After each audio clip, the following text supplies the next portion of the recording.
कलेजे के तीर तकदीर बन जाते हैं, इंसान के कर्म हाथों की लकीर बन जाते हैं। और डरना है तो गरीबों की बद्दुआओं से डरना, डरना है तो गरीबों की बद्दुआओं से डरना, क्योंकि बड़े बड़े बादशाह भी फकीर बन जाते हैं। दोस्तों नमस्कार, मैं विकेश भारती, मोटिवेशनल स्पीकर और ट्रेनर, एनएलपी कोच और साइकोलॉजिस्ट आपका हार्दिक स्वागत करता हूँ। एक ऐसी कहानी जो कहानी आपको दिल के छू कर गुजर जाएगी, जो कहानी आपके भीतर एक अंतर्बोध पैदा करेगी, एक ऐसी कहानी आपके साथ साझा करना चाहता हूँ। उम्मीद करता हूँ कि आप इसे अंत तक सुनेंगे। दोस्तों पुराने समय की बात है, 3 दोस्त थे, उनका काम था ठगी, चोरी, जालसाजी। वे बहुत खुश होते थे किसी आदमी को फंसाकर, किसी आदमी को ठग कर उसकी संपत्ति को हड़प लेना उनका पसंदीदा कार्य था। और वो ऐसे नए नए शिकारों की तलाश में हमेशा रहते थे जो अकल के अंधे हों और गांठ के पूरे हों। ऐसा करते समय एक वाकया उनके साथ होता है और वो ये वाकया उनकी पूरी जिंदगी को बदल देता है। एक दिन वो किसी स्थान पर बैठे थे तो वहां से गुजरने वाले कुछ राहगीर आपस में चर्चा कर रहे थे कि साहब, इस एक नगर में एक ऐसा व्यक्ति है, एक ऐसा सेठ है जो जरूरतमंदों की मदद करता है। अगर वो विश्वास दिला दे कि सच में उनकी ज़रूरत है तो वह ज़रूरतमंदों की मदद करता है, लेकिन उसका एक असूल और भी है। असूल यह है कि वह जो पैसे देता है, वह पैसे देने के बाद, ज़रूरतमंदों की मदद करने के बाद उन पैसों को इस जन्म में वापस नहीं लेता। वह कहता है कि मैं आपसे अगले जन्म में लूँगा। उस सेठ को विश्वास हो जाना चाहिए कि सच में इस व्यक्ति की ज़रूरत वाजिब है। इन लोगों को ये बात सुनाई देती है, इन लोगों के कानों में ये बात पड़ती है और ये लोग बहुत खुश होते हैं और सोचते हैं कि ऐसा हो भी सकता है जो इस जन्म में पैसे दे और इस जन्म में पैसे वापस ना मांगे, बल्कि कहे अगले जन्म में ही लूँगा। ऐसा बुद्धू व्यक्ति कौन मिलेगा? इस बात की जांच पड़ताल करने के लिए उस सेठ के पास पहुंच जाते हैं, उस नगर में पहुंच जाते हैं जहां ये सेठ रहता था, और देखते हैं कि सेठ के दफ्तर के बाहर तो लोगों की लाइन लगी हुई थी। वे लोगों से पूछताछ करते हैं तो मालूम पड़ता है कि ये सब जरूरतमंद हैं और सेठ के मुनीम को ये विश्वास दिलाएंगे कि सच में इनकी ज़रूरत बहुत ज़्यादा है। और अगर सेठ के मुनीम को विश्वास हो गया कि इनकी ज़रूरत सच में वाजिब है, जनून है, तो निश्चित तौर पर उन्हें मदद मिल जाएगी। तब ये लोग चले जाएंगे। ये लोग भी इस लाइन में लग जाते हैं और तय कर लेते हैं कि निश्चित तौर पर हम सेठ से कुछ पैसा लेकर जाएंगे। ये कहानी बनाते हैं और कहते हैं कि हम 3 दोस्त ये बताएंगे कि इस एक भाई की लड़की की शादी है और उस लड़की की शादी के लिए पैसों की आवश्यकता है, प्रबंध कहीं से नहीं हो पा रहा है। थोड़े दिन के लिए अगर हमें मदद मिल जाए तो अपनी फसल आने पर हम वापस लौटा देंगे। इस कहानी को इस मुनीम के सामने बताते हैं। सेठ का मुनीम उस कहानी को बहुत ध्यान से सुनता है तो एक व्यक्ति इनमें से रोने भी लगता है, हाथ जोड़कर पैरों में पड़ जाता है मुनीम के कि बाबूजी इसकी मदद कैसे भी कर दो, हम बहुत परेशान होकर आपके पास आए हैं। सेठ जी का नाम हमने दूर दूर तक सुना है, वरना हम आपको तंग नहीं करते। हम अपनी अगली फसल आते के साथ आपको पैसे वापस कर देंगे, साथ में यह भी जोड़ता है। लेकिन सेठ के मुनीम के मन में भाव आता है कि हाँ, ये व्यक्ति सच में ज़रूरतमंद है। वो फैसला कर लेते हैं कि इनकी मदद करेंगे, लेकिन पैसा देने से पहले कहते हैं, अंगूठा लगवाने से पहले कहते हैं कि साहब, हमारे सेठ की एक शर्त है, उसे सुन लीजिए। वह शर्त यह है कि आप इन पैसों को इस जन्म में वापस नहीं कर सकते, आप इन पैसों को अगले जन्म में वापस करेंगे। सेठ की इस शर्त को सुनकर वो लोग बड़े भौचक्के होने का नाटक करते हैं कि जैसे उन्हें अभी पता चला हो, और हाथ जोड़कर कहते हैं नहीं साहब, हम तो अगली फसल पर दे देंगे। लेकिन सेठ का मुनीम इसी बात पर अड़ा हुआ था कि नहीं साहब, आप इस जन्म में दे ही नहीं सकते, आपको अगले जन्म में ही पैसे वापस देने हैं। अगर आप इस जन्म में पैसे देंगे तो सेठ जी आपको पैसे देने वाले नहीं हैं। और ये लोग नाटक करते हुए दिखाते हैं, हाँ साहब, फिर अब मजबूरी है हमारी तो क्या करें, कोई बात नहीं, हम अगले जन्म में वापस कर देंगे।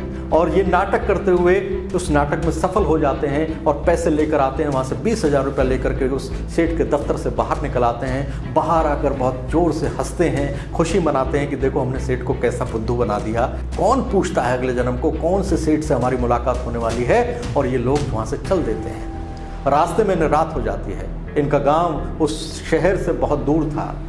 रास्ते में जब रात होती है तो सोचते हैं कि जंगली जानवरों का डर है और वैसे भी हमारे पास बहुत बड़ी धनराशि है, तो कहीं इस यात्रा को करना मुश्किल भरा हो सकता है, संकट में हो सकता है। इसलिए वो फैसला करते हैं कि क्यों ना इस गांव में किसी किसान के यहाँ आश्रय लिया जाए। एक किसान के पास पहुंचते हैं, उससे निवेदन करते हैं कि हमें यहाँ पर रुकने की, ठहरने की थोड़ी सी जगह दे दी जाए। हम रात काट लेंगे, मुसाफिर लोग हैं, सुबह अपनी यात्रा को हम पूरा कर लेंगे, अपनी यात्रा को फिर आगे बढ़ा लेंगे, हमें रात काटने के लिए थोड़ी सी जगह दे दी जाए। किसान कहता है मेरे पास एक झोंपड़ी है और सामने एक छप्पर पड़ा हुआ है। इस झोंपड़ी में मैं और मेरे बच्चे रहते हैं और सामने छप्पर में मेरे पशु बंधे हुए हैं। मैं एक काम कर सकता हूँ कि उन पशुओं को आज बाहर बांध दूंगा और आप उस छप्पर में आराम कर सकते हैं। ये लोग खुशी खुशी तैयार हो जाते हैं। किसान अपनी योग्यता अनुसार उनका खाने पानी का प्रबंध करता है, अपनी योग्यता अनुसार उनके बिस्तर लगाता है, और फिर रात को किसान जब सो जाता है तो ये तीनों लोग आपस में बात करते हैं कि अब तो हम मालदार हो जाने वाले हैं। ऐसा दिन तो हमारी ज़िंदगी में कभी नहीं आया, आज का दिन तो इतना शानदार दिन था कि बस पूछिए मत। और ये तीनों आपस में बात करते हुए सो जाते हैं। लेकिन रात के करीब 1 बजे इनमें से एक साथी अपने दूसरे साथी को जगाता है। दूसरा साथी कहता है क्यों परेशान कर रहा है, लेकिन ये कहता है जाग, बहुत ज़रूरी बात करनी है। दूसरे साथी को जगाता है तो कहता है कि मैंने इन दोनों बैलों की बातें आपस में सुनी हैं।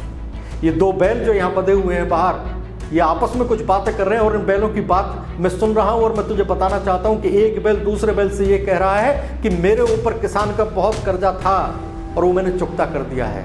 वह कहता है कि मैंने पिछले जन्म में किसान से 100 रुपए की धोखाधड़ी की थी और उस धोखाधड़ी की वजह से मुझे इस जन्म में बैल बनना पड़ा और इस किसान के यहाँ आकर इस किसान की सेवा करनी पड़ी।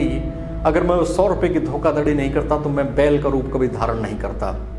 लेकिन वो कर्जा मेरा छोटा है, इसलिए सुबह 4 बजे मुझे उस कर्जे से मुक्ति मिलने वाली है और मैं सुबह 4 बजे इस देह को त्याग दूंगा। और दूसरा बैल कह रहा है कि भाई मेरा कर्जा तो बहुत लंबा है, मैंने तो किसान के साथ हजारों रुपए का गबन किया था, इसलिए मुझे तो अभी कई वर्ष लगने वाले हैं, मेरा कर्जा तो अभी लंबा है। और वे व्यक्ति जब इस बात को बता रहा था तो दूसरा साथी कहता है तू पागल हो गया है क्या? पशुओं की आवाज़ भी कहीं कोई सुन पाता होगा, समझ पाता होगा, तू बेकार की बातें कर रहा है। ये व्यक्ति समझाने का प्रयास करता है कि मुझे पशुओं की आवाज़ सुनाई भी देती है और समझ भी आती है, मैं पक्षियों की बोली भी समझ लेता हूँ और मैं तुझसे जो कह रहा हूँ वो सच कह रहा हूँ। लेकिन ये विश्वास नहीं करता और कहता है कि सो जा। दोनों सो जाते हैं। अभी भोर का समय हुआ ही था कि ये सभी साथी सो रहे थे, तीनों साथी, तीनों दोस्त सो रहे थे और देखते हैं कि रुदन मचा हुआ है। इनकी आंख खुलती है उस रोने की वजह से, चारों तरफ हाहाकार मचा हुआ है। किसान की पत्नी छाती पीट पीट कर रो रही है कि जवान बैल चला गया। उस बैल को गले भर कर रो रही है कि ऐसा क्या हुआ कि ये बैल चला गया। हैरान है वो लोग, परेशान हैं, लेकिन बैल चला गया है। ये साथी अपने उस साथी की ओर देखता है जिसने बताया था कि ये 4 बजे चला जाएगा। उसे विश्वास हो जाता है कि ये बात है जो सच है। उसके मन में बात बैठ जाती है कि कहीं ना कहीं मामला कर्जे का है, कहीं ना कहीं मामला गबन का है। पिछले समय में, पिछले जन्म में अगर इस व्यक्ति ने कुछ 100 रुपए की धोखाधड़ी की और इस जन्म में उसे बैल बनना पड़ा और कई वर्षों तक किसान की सेवा करनी पड़ी, तो सोचने पर मजबूर होता है, उसकी आत्मा में जागरण पैदा होता है कि सेठ इसी वजह से पैसों को इस जन्म में नहीं मांगता। और हमने तो इतनी बड़ी धनराशि ली है कि हमें तो सेठ की सेवा एक जन्म से पूरी नहीं होगी, एक जन्म में मुक्ति नहीं मिलेगी इस कर्जे से, हमें तो कई जन्मों तक सेठ का कर्ज चुकाना पड़ेगा। ये तीनों साथी आपस में मंत्रणा करते हैं और तीनों के दिमाग में बात बैठ जाती है कि छल कपट फरेब का पैसा निश्चित तौर पर हमें और ज्यादा परेशानी में डाल सकता है। पैसा तो वही अच्छा है जो अपनी मेहनत का हो, रूखी रोटी खाई जाए तो भी अच्छी है, चुपड़ी रोटी के चक्कर में दूसरों से इस तरीके से हड़पा हुआ पैसा कभी हमें शांति नहीं दे सकता। और निश्चित तौर पर अगले जन्म में हमें ऐसी व्यवस्था का सामना करना पड़ेगा जैसे इस बैल को सामना करना पड़ा है। कहीं जाकर किसान के घर पर, सेठ के घर पर मजदूरी करनी पड़ेगी, उसकी सेवा करनी पड़ेगी, कहीं बैल बनना पड़ेगा। ये लोग तीनों दोस्त फैसला कर लेते हैं कि हम इस पैसे को नहीं रखेंगे। ये जाते हैं अगले दिन सुबह होते के साथ, जैसे ही दफ्तर खुलता है, सेठ जी के सामने पोटली रख देते हैं, मुनीम के सामने पोटली रख देते हैं कि साहब ये पैसे वापस ले लीजिए, हम ये पैसे नहीं चाहते आपसे। झूठ भी बोलते हैं कि साहब हमारी बेटी की शादी अब पोस्टपोन हो गई है, टल गई है, आगे बढ़ गई है, ये पैसों की हमें जरूरत नहीं। लेकिन सेठ का मुनीम साफ साफ कह देता है कि ये पैसे आपको लेने से पहले सोचना था, हमारी शर्त के बारे में आपको पहले सोचना था। एक बार पैसे लेने के बाद आप इस जन्म में वापस नहीं कर सकते, इन पैसों को ले जाइए, आपको जो चाहे करना हो वह कीजिए, लेकिन हम आपसे अगले जन्म में ही वापस लेंगे। ये तीनों दोस्त फंस जाते हैं। ये तीनों दोस्त फैसला कर लेते हैं कि इतना बड़ा कर्जा कई जन्मों तक चुकाना पड़ेगा, पता नहीं भेड़ बकरी बैल ऊंट क्या बनना पड़े और कितने दिनों तक वो बोझा अपनी पीठ पर लादना पड़ेगा। ऐसे जन्म से तो अच्छा है कि ये पैसा हम किसी भी प्रकार वापस करें। ये तीनों साथी आपस में सलाह मिलाते हैं और फिर एक युक्ति लड़ाते हैं और कुछ एक ठोस काम करने का फैसला करते हैं। और वो करते ये हैं कि एक स्थान पर जाकर एक प्याऊ खोल देते हैं। यह प्याऊ ठीक ऐसे स्थान पर थी जहां से नगर जाने के लिए, इसी सेठ के शहर आने के लिए रास्ता बनता था और बहुत सारे लोग इस रास्ते से आते जाते थे। और इस रास्ते पर कहीं दूर दूर तक पानी का प्रबंध नहीं था। राहगीर आते थे तो थक जाते थे, और जब उन्हें पानी की प्याऊ दिखाई देती थी तो उनके मन में बड़ी आशा और उम्मीद जन्म लेती थी, बड़े खुश होते थे और जाकर उस प्याऊ पर वो जैसे ही अपना हाथ पानी पीने के लिए आगे बढ़ाते थे, फैलाते थे कि पानी पिला दे, वैसे ही उनके हाथों पर लाठियों से प्रहार होता था। ये राहगीर बहुत परेशान होते थे कि ये प्याऊ खोल रखी है, इतने सुंदर मटके रखे हुए, इतना सुंदर चबूतरा बना रखा है, और यहाँ पर बैठा हुआ व्यक्ति के हाथ में लोटा भी है जो दिखाई देता है कि बिल्कुल तैयार है कि पानी पिलाना चाहता है, लेकिन दो लोग हैं कि लाठियों से प्रहार करते हैं। तो वो पूछ बैठते थे कि किसकी प्याऊ है ये, ऐसा क्यों कर रहे हो? तो ये लाठी मारने वाले लोग कहते थे तुम्हें पता नहीं ये किस सेठ की प्याऊ है, ये फला सेठ की प्याऊ है, और इस प्याऊ पर केवल वो है सेठ और केवल उसके रिश्तेदार ही पानी पी सकते हैं, यहाँ आम लोगों को पानी नहीं मिलता, जाओ और चले जाओ यहाँ से। जब ये बात बार बार होने लगी, रोज सैकड़ों लोगों को लाठियों के प्रहार होने लगे, तो सेठ की बहुत बदनामी होने लगी। सेठ के कानों में भी यह बात पड़ी कि सेठ जी आपकी प्याऊ, और वहाँ पर जो लोग पानी पीने जाते हैं उनके ऊपर लाठियों से प्रहार होता है, उनका सिर फोड़ दिया जाता है। तो सेठ हैरान होता है, मैंने तो कोई ऐसी प्याऊ नहीं खुलवाई। तो वह सेठ वहाँ खुद पहुँचता है, पानी पीने के लिए अपने दोनों हाथ फैलाता है। जैसे ही पानी पीने के लिए दोनों हाथ फैलाता है तो उसके ऊपर भी लाठियों का प्रहार होता है। ये सेठ पूछता है कि भाई पानी पिलाने के स्थान पर मुझे मार क्यों रहे हो? तो ये लोग कहते हैं कि तुम्हें पता नहीं ये किस सेठ की प्याऊ है, इस प्याऊ पर केवल वह सेठ या उसके रिश्तेदार ही पानी पी सकते हैं। तो ये व्यक्ति कहता है वह सेठ मैं ही तो हूँ। तो ये तीनों व्यक्ति कहते हैं हम आपका ही तो इंतजार कर रहे थे। ये तीनों व्यक्ति कहते हैं हम आपका ही तो इंतजार कर रहे थे। तो सेठ जी कहता है बताओ क्या कहना चाहते हो, क्यों मुझे बदनाम कर रहे हो, क्यों नाहक मेरी बदनामी पीट रहे हो? तो ये लोग कहते हैं महाराज आपने जो कर्जा दिया है, आपकी जो शर्त है उसे वापस ले लीजिए, ये पैसे हमसे अगले जन्म में नहीं चुकाए जाएंगे, हम इन्हें अभी वापस करना चाहते हैं, बस हाथ जोड़कर इतनी सी विनती है कि ये पैसे वापस ले लीजिए। सेठ कहता है कि साहब मेरी शर्त है, आपने अंगूठा दस्तखत किया होगा, आपसे कोई जबरदस्ती नहीं की गई, आपको बताया गया होगा कि मैं पैसे दिए हुए अगले जन्म में वापस लेता हूँ, इस जन्म में वापस नहीं लेता। तो ये लोग कहते हैं हुजूर जब तक आप पैसे वापस नहीं लेंगे ये प्याऊ चलती रहेगी और लोग पिटते रहेंगे। ये सेठ हैरान होता है और सोचने पर मजबूर भी होता है, और फिर सेठ उनसे पैसे लेने का वादा भी करता है और पैसे वापस भी ले लेता है। लेकिन ये पूछता है उनसे कि तुम्हें ये पैसे वापस करने की ऐसी युक्ति सूझी क्यों, और तुमने पैसे वापस करने के लिए इतनी जल्दबाजी क्यों की? लोग तो पैसे ले जाते हैं तो वापस ही नहीं देते। बोले आंखें खुल गईं।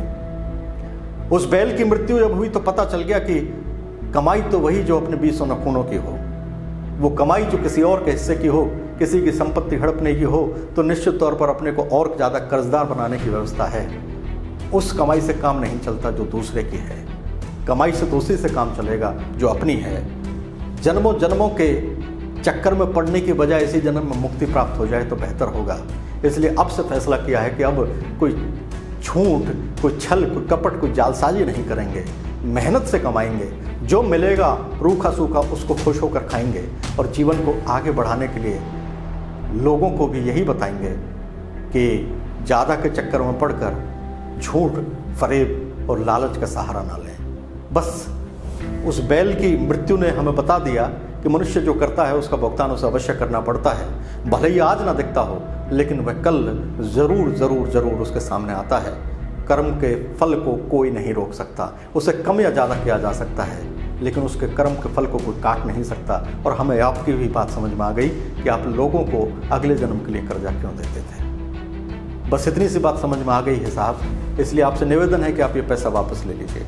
मेरा निवेदन आपसे, ये कहानी भले ही प्रतीकात्मक हो, मुझे ये कहानी मेरे बड़े प्रिय साथी हैं आदरणीय वीरेंद्र जैन जी, वीके पेपर्स शाहदरा में बहुत अच्छा कारोबार है, उन्होंने ये कहानी मुझे सुनाई थी, और शायद उनके पिताजी ने कहीं कोई किताब लिखी, उस किताब में कहानी दर्ज है। कहानी मेरे मन पर छपी और कहीं मुझे ऐसा लगा कि निश्चित तौर पर आप तक पहुंचानी चाहिए। मैं जैन साहब को धन्यवाद देते हुए ये कहानी आप तक पहुंचा रहा हूं, और मैं आपसे कहना चाहता हूं थोड़ी थोड़ी मुश्किलों में, थोड़ी थोड़ी बाधाओं में, थोड़ी थोड़ी परिस्थितियों में, और कभी बड़े बड़े हालातों में फंसकर हम अपना संबल, अपना विवेक और कहीं कहीं अपना पौरुष खो देते हैं। कहीं कहीं हम अपनी भावनाओं को मलिन कर देते हैं। हम ईमानदारी के बजाय बेईमानी को अपनाने लगते हैं, छल कपट और फरेब के रास्ते पर जाने लगते हैं। लेकिन साथियों, इस कहानी को सुनने के बाद विश्वास दृढ़ होता है कि रास्ता वही अच्छा है जो ईमानदारी का है। यह कहानी अगर आपकी आशाओं और अपेक्षाओं पर खरी उतरी हो तो इस वीडियो को लाइक और शेयर करना मत भूलिएगा। साथ ही अगर आपने अभी तक मेरा यूट्यूब चैनल सब्सक्राइब नहीं किया है तो कृपया से भी सब्सक्राइब कर लें और कमेंट बॉक्स में लिखकर ज़रूर बताएं कि मैं अगला वीडियो किस विषय पर बनाऊं। आप लोगों ने मेरे चैनल को बहुत सराहा है, बहुत पसंद किया है, मेरे वीडियोस को बहुत लाइक किया है, इसके लिए मैं आपका हृदय की गहराइयों से शुक्रगुजार हूं। इसी तरह मेरे साथ बने रहें। अगली वीडियो के साथ आपसे फिर मुलाकात करूंगा। तब तक के लिए विकेश भारती को दीजिए इजाज़त।